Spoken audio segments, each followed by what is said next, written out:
We've got good news for families living in Richmond's Creighton Court tonight. Richmond Redevelopment and Housing Authority officials now have a plan to get the heat restored to dozens of families that were left in the cold. We first exposed this issue earlier this month. On your side, Brent Solomon is live. He's getting answers about what will happen next. Brent? Heather, at first, leaders here at the authority thought there were just about 4 buildings at Creighton without heat. Well, that number quickly grew to 9, and now there are 12 buildings all without heat. And the authority had to figure out how to fix it.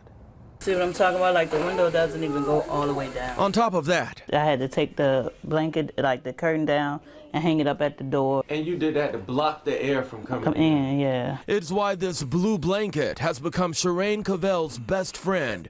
Creighton Court has been her home for 7 years. Since I've been living out here, I never had no heat here. And recent bitter cold temperatures have made it tough for her and the 3 kids. Like I have to warm my house with the oven. Many of you have gone through a lot of hardship in the last few weeks. At a community meeting Thursday night, the head of the Housing Authority apologized. After we brought light to this issue earlier this month, the authority said it would reach out to contractors to explore replacing those aging clogged pipes, which led to the issue. But now, Fixing the existing pipes is not an option at this point.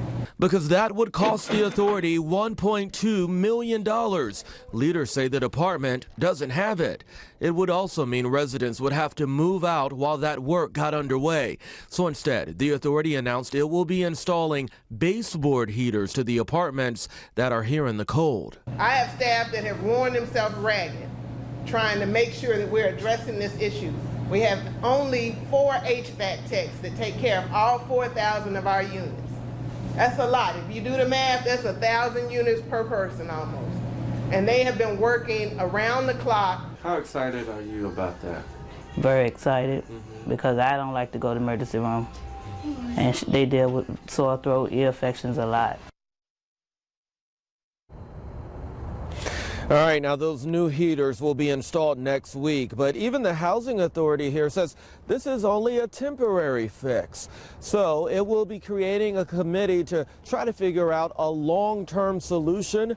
Local groups like the NAACP say they will be doing the same.